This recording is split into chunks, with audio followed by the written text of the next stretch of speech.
જે રીતે મહારાષ્ટ્ર સહિતના રાજ્યમાં ધોધમાર વરસાદ વરસી રહ્યો છે, આ પાણી ઉકાઈ ડેમમાં આવી રહ્યું છે અને ઉકાઈ ડેમનું રૂલ લેવલ જાળવવા માટે તંત્ર દ્વારા તાપી નદીમાં પાણી છોડવામાં આવી રહ્યું છે, જેને લઈને તાપી નદીમાં મોટી માત્રામાં પાણીની આવક થઈ છે। હાલ આપણે છીએ સુરત જિલ્લાના માંડવી તાલુકામાં જે તાપી નદી પર જે કાકરાપાર ડેમ આવેલો છે, આ કાકરાપાર ડેમ ઓવરફ્લો થયો છે। દ્રશ્યમાં તમે જોઈ શકો છો કે જે કાકરાપાર ડેમ છે તેને રુદ્ર સ્વરૂપ ધારણ કર્યું છે, જેને લઈને સુરત જિલ્લાનું તંત્ર હરકતમાં આવી ગયું છે। સુરત જિલ્લા કલેક્ટર સહિતના અધિકારીઓ દ્વારા પણ ખાસ અપીલ કરવામાં આવી છે કે લોકો ડેમ નજીક કે નદી નાળાઓ નજીક ન જાય, પણ જે કાકરાપાર ડેમ છે ત્યાં આ તમામ અપીલોનો ભંગ થયો હોવાનું માલુમ પડી રહ્યું છે। દ્રશ્યમાં તમે જોઈ શકો છો કે કાકરાપાર ડેમની લગોલગ બહોળી સંખ્યામાં સહેલાણીઓ આવ્યા છે। કોઈ પણ તંત્રનો માણસ અહીંયા ફરકી રહ્યો નથી, જેને લઈને તેઓના જીવને પણ મોટું જોખમ ઊભું થઈ શકે છે।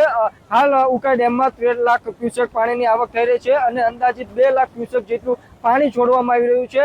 સતત હજુ પાણી વધુ છોડાશે તેવી તંત્ર દ્વારા પણ જણાવવામાં આવી રહ્યું છે, જેને લઈને આ તાપી નદી છે તેનું સતત જળસ્તર વધી રહ્યું છે। દ્રશ્યમાં તમે જોઈ શકો છો કે કેવા ધસમસતા પ્રવાહમાં હાલ માછીમારો પણ જીવના જોખમે માછીમારી કરી રહ્યા છે। કોઈ પણ જે કાકરાપાર ડેમના અધિકારીઓ છે તે અહીંયા ફરકતા નથી, જેને લઈને જે સહેલાણીઓ છે તે પણ કોઈ પણ પ્રકારની રોકટોક વગર અહીંયા બિંદાસ ફરી રહ્યા છે। જો કોઈ મોટી જાનહાની થશે તો જવાબદાર કોણ? તંત્ર દ્વારા પણ કલેક્ટર સહિતના અધિકારીઓ દ્વારા પણ અપીલ કરવામાં આવી છે, અધિકારીઓને સૂચન કરી દેવામાં આવ્યું છે, પણ ક્યાંક ને ક્યાંક કલેક્ટર સહિતના અધિકારીઓની સૂચનાઓનું પાલન કરાવવામાં કાકરાપાર ડેમના જે અધિકારીઓ છે તે નિષ્ફળ ગયા છે અને કોઈ મોટી જાનહાની થશે તેની રાહ જોઈ રહ્યા છે। મેહુલ ભોકળવા, TV9 સુરત।